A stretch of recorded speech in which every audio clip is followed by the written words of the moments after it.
Supaya saya semangat bikin konten ini, tolong dibantu subscribe, like, dan terima kasih atas dukungannya. Assalamualaikum teman-teman. Semoga panjang umur sehat selalu. Mari kita mulai cerita sebelumnya. Judul cerita, Pernikahan Dadakan dengan CEO. Bab 197-203.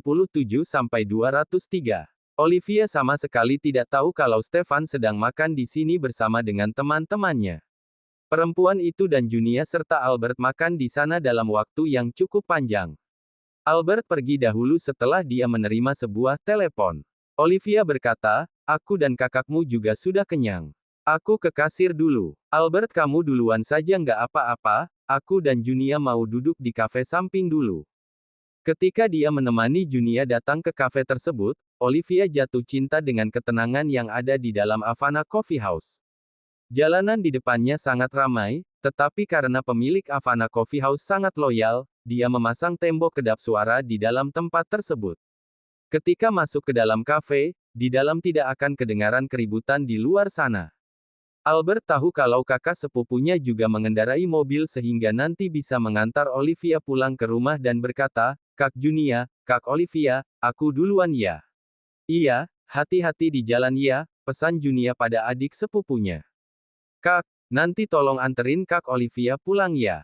Olivia memiliki mobil tetapi dia jarang sekali mengendarainya. Harga bensin sedang naik, sehingga akan menjadi lebih boros. Jika tidak diperlukan maka dia tidak akan menggunakan mobilnya. Kehidupan setelah berkeluarga membuat dia harus jauh lebih menghemat dan pintar mengatur keuangan. Meski Stefan memberikan uang bulanan yang cukup nyaman untuk Olivia, dia merasa dirinya tidak boleh terlalu santai dan boros. Junia tertawa dan berkata, "Aku tahu, nggak perlu kamu yang ingatin, aku juga akan antar Olivia pulang. Kamu buruan lanjut kesibukanmu saja. Hari libur saja nggak bisa makan dengan tenang." Sulit sekali menjadi calon penerus perusahaan besar. Albert merasa sedikit tidak rela, tetapi dia hanya bisa memilih untuk pergi lebih awal. Olivia membayar dan setelah itu kedua perempuan itu bergandengan keluar dari restoran menuju ke Havana Coffee House. Begitu Olivia masuk ke kafe, para anak buah keluarga Aditama langsung menyadari kehadiran perempuan itu. Dengan cepat mereka memberi tahu Stefan. Stefan sebenarnya tidak datang untuk minum kopi, melainkan ingin duduk santai di kafe milik neneknya ini sambil menenangkan diri. Dia ingin menepis pengaruh yang didatangkan Olivia pada dirinya. Mendengar anak buahnya mengatakan bahwa Olivia datang, ekspresi lelaki itu berubah menegang dan keruh. Kali ini Daniel dapat merasakan perubahan lelaki itu. Dia dan Reiki saling melemparkan pandangan dan berkata, "Stefan, perlu aku dan Reiki bersembunyi dulu." Stefan memandangi pintu dan melihat sosok Olivia yang masuk bersamaan dengan Junia. Dia tidak menemukan Albert bersama dengan kedua perempuan itu. Meski tidak menemukan saingannya, wajah lelaki itu tetap memasang ekspresi gelap dan cemberut. "Dia juga nggak kenal dengan kalian berdua," kata Stefan dengan suara rendah. Benar juga, Olivia tidak kenal dengan mereka berdua dan tidak tahu identitas mereka yang sebenarnya. Mereka tidak perlu menghindar atau bersembunyi. Melihat Stefan yang duduk dan tidak bergerak membuat Reiki bercanda dengan lelaki itu, "Kamu nggak mau sapa dia?" Dengan raut dingin Stefan menjawab, "Dia ada perkumpulan teman dia sendiri, aku nggak kenal dengan temannya dan nggak perlu sapa." Reiki mengangkat kedua bahunya acuh. Karena temannya tidak mau menyapa, maka dia dan Daniel juga tidak perlu melakukannya. Olivia dan Junia memilih tempat yang sedikit jauh dengan ketiga lelaki itu. Posisinya juga membelakangi Stefan, sehingga tidak menyadari kehadiran lelaki itu di sana. Justru Stefan yang bisa melihat gerak-gerik perempuan itu dengan jelas. Stefan yang dalam hatinya menyimpan emosi justru bersikap dingin ketika melihat istrinya juga datang ke kafe yang sama. Dia tidak menyapa dan tidak menghampiri perempuan itu. Bahkan Stefan juga mengabaikannya seperti orang asing. Lanjut cerita bab 198. Reiki dibuat bingung dengan sikap Stefan. Apakah atasannya ini hanya sandiwara saya ketika menyombongkan istrinya ketika di kantor? Akan tetapi Sarah sudah tidak mengurus urusan kantor lagi dan jarang sekali datang ke kantor. Stefan tidak perlu bersandiwara di hadapannya. Sudahlah, urusan pribadi Stefan biarkan lelaki itu yang menyelesaikannya saja. Mereka sebagai teman baiknya hanya perlu menonton saja. 2 jam kemudian jarum jam sudah menunjukkan pukul 3. Olivia melirik jam tangannya dan berkata, Junia, kita balik saja. Aku harus ke rumah kakakku dulu. Oke, Junia juga ikut melihat jam tangannya dan setuju dengan ajakan pulang Olivia. Nanti kita ke supermarket sebentar, aku mau beli buah dan mainan. Aku ikut kamu pergi ke rumah Kak Odelina. Aku nggak mau pulang dan melihat muka cemberut mamaku. Siapa suruh kamu yang pingsan di acara? Siapa suruh kamu yang mempermalukan dirimu sendiri dan juga tante kamu? Nggak heran kalau mama kamu marah, kata Olivia sambil terkekeh. Junia mengingat kembali masalahnya dan ikut tertawa sambil berkata, biarkan saja malu, daripada mama dan tanteku pikir aku bisa menjadi nyonya orang kaya. Biar mereka matikan dulu harapan mereka dan aku akan terbebas. Olivia, kamu lihat meja depan yang ada 3 orang itu. Salah satunya suami kamu bukan? Tanya Junia ketika dia baru saja bangkit dari kursinya. Olivia mengikuti arah pandang Junia dan menemukan suaminya ada di meja tersebut. Iya, itu dia. Sikap dingin Stefan membuat Olivia langsung bisa mengenali lelaki itu. Mau sapa dia dulu nggak? Dengan ragu Olivia berkata, dia lagi sama temannya dan aku nggak kenal dengan teman-temannya. Nggak baik kalau kita ke sana menyapanya. Sebenarnya dia tidak pernah bertemu dengan satu pun teman lelaki itu. Stefan juga tidak pernah membicarakannya padanya. Kalau gitu kita pergi diam-diam saja. Junia juga merasa tidak baik jika mereka tiba-tiba menyapa Stefan. Mumpung Stefan tidak melihat mereka dan menyadari keberadaan mereka di tempat ini, sebaiknya dia dan Olivia kabur dulu. Kedua perempuan itu mulai bergegas kabur dari sana diam-diam. Mereka tidak menyadari kalau Stefan sadar bahwa Olivia berpura-pura tidak melihatnya dan tidak mau menyapanya. Perempuan itu lebih memilih kabur diam-diam. Stefan mendengus dalam hati dan berkata, kalau dia datang menyapaku, aku juga nggak akan mau menyahuti dia. Olivia tertawa ketika keluar dari Havana Coffee House dan berkata, kenapa aku merasa kayak pencuri? Siapa suruh kamu nggak mau sapa Pak Stefan? Malah kabur seperti pencuri, sahut Junia ikut tertawa. Ekspresinya yang dingin buat aku takut untuk sapa dia. Kalau dia menunjukkan reaksi nggak kenal aku gimana? Yang ada aku bisa malu, kata Olivia. Junia berpikir sesaat dan berkata, ada kemungkinan seperti itu di sini ada beberapa mobil mahal.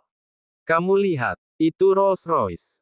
Olivia melirik sekilas mobil mahal itu dan berkata, kamu sendiri juga bilang kalau Havana Coffee House ini memang kafe paling bagus di kota ini. Wajar kalau ada mobil mahal di sini. Bahkan daerah tempat tinggalku juga ada Rolls-Royce yang mirip dengan yang di sana, bahkan dia parkir di bawah tempat tinggalku. Pokoknya setiap hari waktu aku berangkat kerja pasti ada mobil itu. Karena di Lotus Residence ada mobil tersebut, Olivia merasa tempat tinggalnya mendadak menjadi naik tingkat. Lanjut cerita bab 199. Dengan terkejut Junia bertanya, benarkah? Kabar tentang Lotus Residence yang menjadi tempat tinggal tingkat tinggi ternyata beneran. Nggak ngangka ada orang yang bawa Rolls Royce. Kenapa orang itu nggak tinggal di villa saja? Kata Pak Stefan kemungkinan anaknya sekolah di daerah sekitar sana makanya mereka memilih untuk beli rumah di Lotus Residence. Tujuannya biar anaknya lebih mudah waktu berangkat sekolah. Siapa yang tahu kalau rumahnya ada banyak villa? Benar juga. Ayo, kita ke supermarket dulu. Oh iya, Nenek Sarah bukannya bilang mau datang. Nggak jadi lagi, kenapa? Pemilik rumah nggak setuju. Junia terdiam mendengar jawaban Olivia. Bukankah pemilik rumah Olivia adalah Stefan? Dia cucu kandung Nenek Sarah. Kenapa cucunya tidak mengizinkan neneknya datang? Benar-benar tidak berbakti. Mereka berdua masuk ke mobil Junia dan meninggalkan Havana Coffee House. Sesaat kemudian mereka tiba di sebuah supermarket besar dan berkeliling di sana. Junia dan Olivia keluar dari dalam sambil menenteng beberapa kantong belanjaan. Di waktu yang sama Olivia ternyata sedikit rindu ketika dia berkeliling supermarket bersama dengan Stefan. Dia bisa membantu Olivia membawa belanjaannya yang banyak. Junia meletakkan belanjaan mereka ke dalam mobil dan menghela napas kasar sambil berkata, waktu belanja baru merasa harus ada lelaki yang menemani. Waktu beli kita mau ambil semuanya, waktu diangkut keluar ternyata beratnya astaga. Aku menyesal kenapa harus pilih barang sebanyak itu. Olivia tertawa mendengar ucapan sahabatnya itu. Pantas saja dia bisa berteman dekat dengan Junia. Pemikiran mereka ternyata sama persis. Dia tadi baru saja merasa rindu berkeliling supermarket bersama dengan Stefan. Kalau gitu kamu buruan cari pacar, jadi lain kali lebih mudah waktu mau belanja. Junia duduk di balik kemudi dan memasang sabuk pengaman sambil berkata, kamu pikir semudah itu cari pacar? Harus cari yang cocok dan ada rasanya juga. Kalau mudah, aku juga nggak mungkin sendirian terus dan harus dikejar-kejar sama keluarga sendiri sampai aku nggak mau pulang. Kalau kamu itu hanya belum datang saja. Jodohnya, nggak buru-buru, kamu baru 25 tahun dan masih sangat muda. Main-main dulu selama beberapa tahun. Waktu kamu belum menikah, mama aku nggak buru-buru seperti sekarang. Begitu kamu menikah, mama aku langsung panik. Seakan-akan aku nggak akan bisa menikah. Setiap hari kerjaannya tanya melulu. Rasanya mau jodohin aku hari ini dan besoknya langsung nikahin aku. Junia cukup mengerti dengan apa yang dipikirkan oleh ibunya. Ibunya merasa dia jauh lebih unggul dibanding Olivia, tetapi kenapa Olivia yang menikah duluan? Sedangkan Junia justru masih belum memiliki kekasih. Sudah kencan beberapa kali tetapi hasilnya selalu sia-sia. Pantas saja ibunya panik. Olivia terkekeh karena dia juga lumayan sering berbincang dengan ibunya Junia. Dia tahu kalau ibunya Junia panik karena melihat Olivia yang menikah duluan. Tante memang sedikit berlebihan, tapi wajar karena semua orang tua pasti begitu. Justru aku ingin sekali ada mama yang bisa bawelin aku menikah setiap harinya, tapi sayangnya aku bahkan nggak ingat lagi wajah mamaku seperti apa. Zaman dulu masih tidak banyak orang yang memiliki foto atau kamera. Ponsel mereka juga ponsel sederhana untuk sekedar bertukar pesan dan telepon. Foto peninggalan kedua orang tuanya hanya ada beberapa lembar saja dan semuanya disimpan oleh Odelina. Olivia bisa mengingat kembali wajah kedua orang tuanya hanya setelah dia melihat foto. Junia mengendarai mobil sambil berkata, Papa Mama kamu sudah tenang di surga. Mereka juga pasti mendoakan kebahagiaan kamu dan Kak Odelina. Olivia diam dan tidak berkata apapun. Kalau memang kedua orang tuanya mendoakan mereka, tidak akan ada kejadian gosip hangat di internet. Dia dan kakaknya juga tidak akan hidup begitu menderita dan sulit. Junia tahu topik tentang orang tua membuat Olivia menjadi sedih. Dengan cepat dia berusaha mengalihkan topik dan membangkitkan kembali suasana dalam mobil. Lanjut cerita bab 200. Olivia dan Junia pergi bersama ke rumah Odelina. Begitu Olivia turun dari mobil, dia melihat sebuah mobil yang dikenalnya. Wajahnya seketika menegang.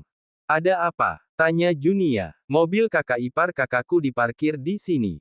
Dia pasti datang untuk cari masalah dengan kakakku lagi. Kakak iparnya itu paling menyebalkan di antara semua orang yang menyebalkan. Dia bisa bersaing dengan keluargaku di kampung. Usai mendengar perkataan Olivia, Junia langsung berkata, ayo cepat naik ke atas. Kalau dia berani tindas Kak Odelina, kita kerja sama untuk usir dia. Namun, Olivia sudah pergi sambil membawa barang-barang. Junia pun segera menyusulnya. Benar saja, keluarganya Roni datang. Orang yang datang masih Sela dan ibunya. Mereka datang untuk membujuk Odelina pergi ke rumah mereka dan menjemput Roni pulang. Roni kembali ke rumah orang tuanya, tapi dia makan di rumah kakaknya. Karena orang tuanya menjaga anak-anak dan memasak di rumah Sela. Untung saja, rumah orang tua Roni sangat dekat dengan rumah kakaknya. Masih di area yang sama, di gedung seberang. Sela melihat orang tuanya membeli banyak makanan enak untuk adiknya setiap hari. Meskipun Sela sekeluarga juga bisa makan yang enak, dia tetap merasa sedikit tidak nyaman. Dia merasa orang tuanya pilih kasih. Begitu adiknya pulang, orang tuanya langsung beli sayur dan lauk yang mahal-mahal. Untungnya, meski Sela orang yang menyebalkan, dia masih tahu batasan. Dia tidak akan mengungkapkan perasaan tidak nyaman di hatinya. Setelah menikmati dukungan dari orang tuanya sekian lama, Sela sudah terbiasa memonopoli keuntungan yang diberikan oleh orang tuanya. Roni tinggal di rumah orang tua mereka selama beberapa hari. Sela yang paling aktif menangani pertengkaran Roni dan istrinya. Tujuan Sela yaitu mengusir adiknya kembali ke rumahnya sendiri secepat mungkin. Odelina, suami istri hidup bersama selamanya. Bertengkar dan kelahi adalah masalah yang nggak dapat dihindari dalam rumah tangga. Jarang ada pasangan suami istri yang nggak pernah bertengkar. Setelah bertengkar dan perang dingin selama beberapa hari, semuanya sudah berlalu. Kalian tetap harus menjalani hidup bersama, bukan? Roni seorang pria yang memiliki harga diri tinggi. Sebenarnya dia sudah menyesal. Hari itu dia yang main tangan duluan, dia yang salah. Kami juga salah sudah berpihak padanya. Kamu kasih dia jalan keluar dari situasi ini, pergi jemput dia kembali ke rumah kalian. Anggap saja nggak pernah terjadi apa-apa. Kalian bertiga tetap jalani hidup dengan bahagia. Begitu Olivia hendak membuka pintu, dia pun mendengar ibu Roni sedang membujuk kakaknya. Kemudian, Sheila justru berkata, Odelina, kalau kamu terus perang dingin dengan Roni, hati-hati ada perempuan lain masuk ke hubungan rumah tangga kalian. Roni masih muda dan punya masa depan cerah. Wajahnya juga nggak jelek. Dia masih terlihat seperti pria bujangan. Di luar sana ada banyak gadis muda suka pria dewasa dengan karir yang sukses seperti dia. Roni adalah seorang manajer di perusahaan dengan gaji bulanan puluhan juta. Dia juga bisa mendapatkan uang tambahan. Dengan uang tambahan itu, penghasilan bulanan Roni hampir ratusan juta. Di mata Sheila, adiknya itu termasuk pria yang sukses dalam karirnya. Oleh karena itu, Sheila selalu memandang rendah Odelina. Dia berpikir Odelina tidak pantas bersanding dengan adiknya. Ditambah lagi, Odelina tidak pernah setuju membantu Sheila mengurus sekolah kedua anaknya. Sheila pun sangat tidak senang dengan Odelina. Padahal, tahun depan anak sulungnya akan masuk SMP. Dia harus segera menyelesaikan masalah antar jemput ke sekolah ini. Tentu saja, Sheila harus membujuk Odelina sampai perempuan itu setuju. Kalau tidak, dia juga tidak akan mau merendahkan dirinya dan menemani ibunya datang untuk membujuk Odelina. Odelina sedang menyuapi anaknya. Dia seolah-olah tidak mendengar perkataan ibu mertua dan kakak iparnya, Russell. Ibunya Roni melihat menantunya diam saja, dia pun pergi mengajak cucunya bermain. Russell, kangen papa? Enggak. Lanjut cerita bab 201. Russell tidak bilang kangen, juga tidak bilang tidak kangen. Anak itu hanya berkata, papa pergi kerja. Russell selalu ikut ibu dan tantenya. Ayah adalah orang yang bisa dia temui hanya di akhir pekan. Biasanya ketika dia bangun, ayahnya sudah pergi bekerja. Saat dia tidur di malam hari, ayahnya masih belum pulang. Perasaan Russell terhadap ayahnya benar-benar tidak mendalam. Sekalipun ayahnya berada di rumah, ayahnya juga tidak terlalu sering bermain dengannya. Ayahnya lebih banyak bermain dengan ponselnya. Odelina, kamu lihat, Russell sudah nggak bertemu dengan papanya selama beberapa hari, dia jadi cuek dengan papanya. Ini nggak baik untuk pertumbuhan anak.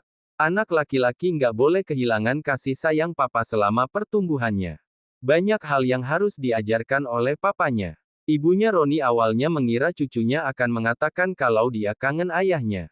Dengan begitu, ibunya Roni dapat memanfaatkan Russell untuk membuat Odelina mengalah demi anak. Siapa sangka, cucunya itu tidak mengatakan kalau dia kangen ayahnya. Untung saja otaknya sangat cerdas. Dia masih bisa bicara dengan mengikuti kata-kata cucunya itu. Odelina melirik ibu mertuanya sebentar, lalu berkata dengan nada dingin, sekalipun Roni ada di rumah, kalian pernah lihat dia jaga anak? Anak milik kami berdua, tapi selalu aku yang urus anak sendirian. Ya sudah kalau dia nggak mau jaga, dia bahkan nggak temani anak bermain. Biar akhir pekan dia di rumah saja, dia hanya main ponselnya dan mengobrol dengan orang lain. Kalau nggak, dia hanya menonton video, sampai tertawa seperti orang bodoh. Dia sama sekali nggak mau main dengan anak. Menurut kalian, Russell bisa punya perasaan yang mendalam pada papa seperti dia? Perasaan perlu dipupuk, sekalipun mereka adalah ayah dan anak kandung. Jika mereka tidak menghabiskan waktu bersama dan memupuk perasaan di antara mereka, tetap saja mereka tidak akan memiliki hubungan yang baik. Ibunya Roni membuka mulutnya, tapi tidak bisa mengatakan apa-apa. Justru Sheila yang langsung menjawab, Roni biasanya sibuk kerja, kan? Akhir pekan bisa istirahat di rumah, dia juga ingin bersantai. Kamu nggak kerja, jaga anak di rumah setiap hari. Jangan bilang ada banyak pekerjaan di rumah. Dulu adikmu masih tinggal di sini, adikmu banyak bantu kamu urus pekerjaan di rumah. Kamu juga nggak melakukan banyak hal. Yang paling banyak kamu lakukan hanyalah makan. Lihat saja sendiri jadi apa badanmu sekarang. Jangankan adiknya, Sheila juga merasa Olivia terlalu gendut, jadi jelek. Mengapa Odelina mengizinkan dirinya sendiri untuk makan sampai menjadi gemuk seperti ini? Selesai suapi Russell, kamu ikut kami pergi sebentar dan jemput Roni pulang. Luka Roni sudah sembuh. Hari Senin dia sudah bisa pergi kerja. Mulai sekarang kalian berdua jalani hidup dengan baik-baik, jangan ribut-ribut terus. Itu nggak bagus buat pertumbuhan Russell. Setelah Sheila selesai berkata, dia bergumam, kalau kamu terus seperti ini, suatu hari nanti kamu akan menyesal. Roni sekarang sudah memiliki kekasih baru.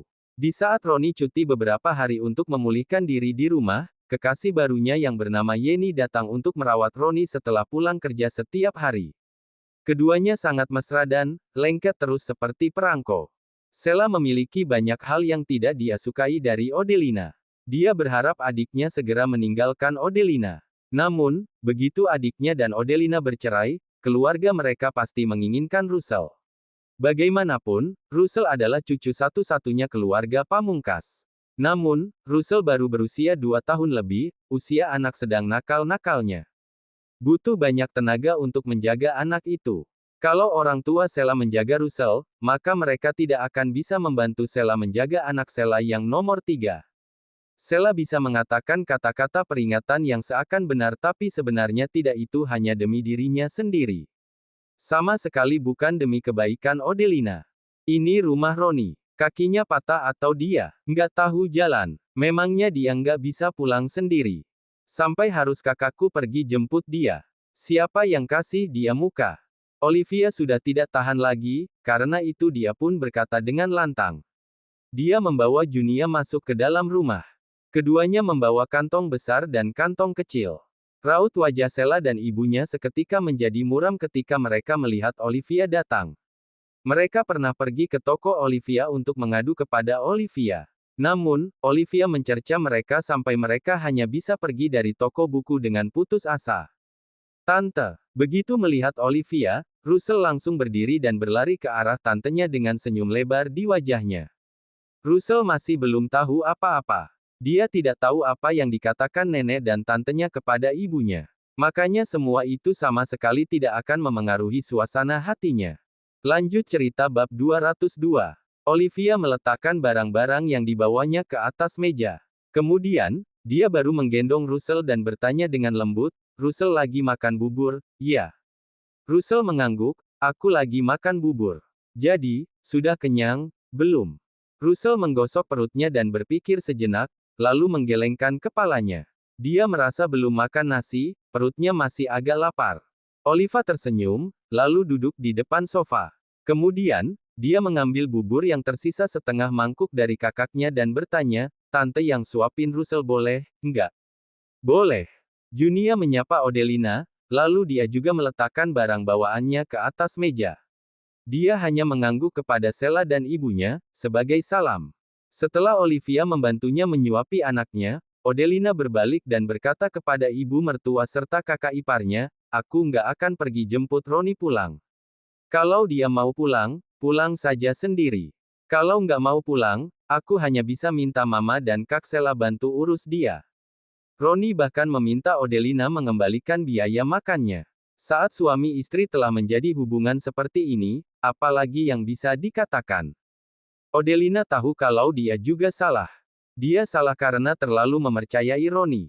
Sheila masih ingin mengatakan sesuatu, tapi ditahan oleh ibunya. Ibunya tersenyum dan berkata, "Oke, aku akan pulang dan suruh Roni pulang sendiri." "Odelina, kalau Roni sudah pulang, kalian jangan berantem lagi apalagi kelahi. Roni punya pekerjaan yang terhormat, dia punya harga diri, kamu pukul dia seperti itu, dia merasa malu sampai nggak bisa pergi kerja. Kalau gajinya dikurangi, keluarga kalian sendiri yang rugi." Odelina tertawa sinis, "Dulu dia hanya kasih aku 6 juta setiap bulan untuk biaya hidup. Dia nggak pernah mau kasih lebih sedikit pun. Sekarang dia pakai sistem patungan, dia hanya kasih aku 3 juta. 3 juta hanya cukup." Untuk membeli kebutuhan Russell. Gajinya mau banyak atau sedikit sama sekali nggak ada hubungannya denganku. Bukannya Odelina tidak pernah bekerja. Sebelum menikah, dia dan Roni bekerja di perusahaan yang sama. Di jabatan Roni saat ini, penghasilan bulannya mencapai puluhan bahkan ratusan juta. Belum lagi sedikit uang tambahan. Setidaknya penghasilan Roni mencapai 160 juta per bulan. Kredit rumah dan mobil masih harus dibayar. Namun, jumlah keduanya per bulan hanya sekitar 12 juta, ditambah 6 juta uang bulanan yang dulu Roni berikan, tetap saja masih kurang dari 20 juta. Penghasilan ratusan juta tapi yang dihabiskan dalam keluarga kecil ini tidak lebih dari 20 juta. Odelina tidak pernah melihat sisa penghasilan suaminya itu. Siapa tahu Roni menghabiskannya di tempat lain atau disimpan sendiri. Oh ya, Roni juga memberi biaya hidup kepada orang tuanya setiap bulan. Biaya hidup untuk orang tuanya pasti lebih tinggi dari biaya hidup untuk Odelina. Oleh karena itu, berapapun penghasilan Roni tidak ada hubungannya dengan Odelina yang sebagai istrinya. Odelina juga tidak tahu bagaimana pernikahannya yang baru berusia 3 tahun bisa berakhir menjadi seperti ini. Terlebih lagi, dia bisa bersabar selama ini. Apakah karena Odelina mencintai Roni? Mungkin saja, hanya saja, akhir-akhir ini hati Odelina menjadi dingin. Sehingga Odelina pun menyadari betapa sengsaranya dia. Ini sama sekali bukan kehidupan pernikahan yang dia inginkan dulu. Kalau bukan karena Olivia selalu memberinya 10 juta setiap bulan selama beberapa tahun terakhir, mungkin kehidupan Odelina akan jauh lebih sengsara. Olivia memiliki pandangan yang lebih jauh ke depan daripada Odelina, makanya Olivia memintanya untuk menabung setengah dari uang 10 juta itu. Kalau tidak Odelina agak menyesal. Menyesal karena menjadi tidak bisa apa-apa setelah menikah dan menjalani kehidupan pernikahannya hingga menjadi seperti ini. Bab 203. Setelah disergap Odelina seperti itu, ibunya Roni membuka mulutnya seperti hendak mengatakan sesuatu tapi mulutnya tidak bisa mengucapkan sepatah kata pun. Bagaimanapun, dia yang menyarankan anak dan menantunya menggunakan sistem patungan dalam kehidupan rumah tangga mereka. Dia juga tahu sekalipun tidak ada sistem patungan, Roni juga tidak menyerahkan uangnya untuk dikelola Odelina. Ayo kita pergi, Ma. Sela tidak senang dengan sikap Odelina, dia pun tidak membiarkan ibunya terus berbicara. Karena itu, dia mengajak ibunya pergi. Sebelum pergi, dia masih sempat melihat barang-barang yang dibawa Olivia dan Junia.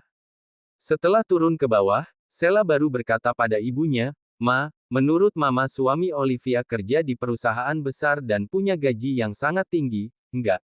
Sejak Olivia nikah sama pria itu, dia selalu bawa banyak barang datang ke sini. Tadi aku lihat sekilas. Buah-buahan yang dia beli semuanya mahal-mahal, loh, ada durian, ada ceri. Semuanya mahal-mahal, deh. Satu durian saja harganya 400 ribu. Setengah kilo ceri saja sudah mau ratusan ribu. Ibunya menjawab, kamu hitung saja penghasilan adikmu. Apalagi suami Olivia kerja di Aditama Group. Adikmu bilang Aditama Group adalah perusahaan terbesar di kota Mambera. Orang-orang yang bisa masuk ke perusahaan itu adalah yang terhebat di antara yang terhebat. Adikmu juga bilang dengan kemampuannya sekarang, dia belum tentu bisa kerja di Aditama Group. Tapi suami Olivia mampu kerja di sana, sudah pasti penghasilannya akan jauh lebih tinggi dari penghasilan adikmu. Olivia dari dulu sangat baik sama kakaknya, sekarang Roni nggak kasih Odelina uang lagi. Jadi Olivia harus bantu kakaknya. Sekarang Olivia baru menikah sama Pak Stefan. Masih pengantin baru, pria itu pasti bersedia keluarkan uang untuk Olivia. Tapi kalau Olivia selalu bantu dan menghabiskan uang untuk kakaknya, pria itu pasti akan merasa keberatan. Pria mana yang ingin melihat istrinya selalu membantu keluarganya sendiri? Ibu Roni berkata dengan sinis, lihat saja, Olivia akan segera dicampakkan oleh suaminya. Nggak akan ada pria yang mau dengan istri tukang habiskan uang itu. Nanti kita pulang, kasih tahu Roni, jangan kasih Odelina uang lagi. Biar Odelina minta uang sama adiknya terus, biar Olivia kehilangan rasa suka dari suaminya. Aku mau lihat dia masih bisa sombong, enggak. Hanya dengan toko kecil itu, apalagi kerja sama dengan orang lain, berapa banyak uang yang bisa dia hasilkan. Odelina bersikap keras kepala sekarang pasti karena merasa ada Olivia yang bisa mendukungnya, bukan? Tunggu saja sampai dia merusak rumah adik tangganya sendiri, akan ada saatnya dia menangis. Hari itu aku ke toko buku cari Olivia. Aku langsung berpikir mau nggak pergi ke Aditama Group untuk cari Stefan dan bilang padanya soal Olivia. Suruh dia hati-hati, jangan sampai uangnya habis ditipu Olivia, kata Sheila dengan iri. Rumah Stefan dibeli secara tunai, di Lotus Residence. Rumah di sana jauh lebih mewah dibanding rumah Roni. Mama juga berpikir seperti itu. Tapi karena adikmu masih belum berencana untuk menceraikan Odelina, makanya Mama tahan diri nggak pergi cari Stefan dan katakan padanya soal Olivia. Ma, aku rasa Roni sama sekali nggak ada perasaan lagi sama Odelina. Mama lihat, dia baik banget sama Yennya. Aku lihat Yeni orangnya sangat baik, apalagi dia kerja bareng Roni, kan? Ma, lebih baik kita suruh Roni tinggalkan Odelina dan nikahi Yeni saja. Kalau soal Russell, suruh Yeni yang jaga saja. Dia jelas-jelas tahu Roni punya anak, tapi dia masih mau sama Roni. Berarti dia sudah siap mental untuk jadi ibu tiri. Ibu dan anak itu berjalan ke parkiran mobil sambil bicara. Kemudian, keduanya masuk ke dalam mobil dan Sheila yang menyetir. Sang ibu menghela napas dan berkata, biarkan Roni pikir sendiri saja. Aku memang nggak senang Odelina pukul Roni. Tapi soal urus rumah, Odelina lebih bisa diandalkan. Apalagi Odelina nggak ada dukungan dari keluarganya. Keluarganya yang di kampung itu nggak akan mau bantu dia. Aku sudah cari tahu situasi keluarganya Yeni. Dia punya 2 kakak laki-laki. Meski kondisi keluarganya nggak sebagus keluarga kita, dia tetap punya dukungan dari keluarganya. Kalau Roni nikahi dia, tahu-tahu aku nggak cocok sama dia, bagaimana kehidupan aku dan papamu nanti? Ibunya Roni suka menggunakan statusnya sebagai ibu mertua untuk menegur menantunya. Yeni memiliki 2 kakak laki-laki. Kalau dia memperlakukan Yeni seperti dia memperlakukan Odelina, mereka pasti akan bertengkar. Selain itu, kalau Yeni dan Roni mengalami konflik, Yeni bisa saja suruh kedua kakaknya untuk menghajar Roni. Kecuali Roni menikahi Yeni dan memperlakukan perempuan itu dengan istimewa, cerita bersambung.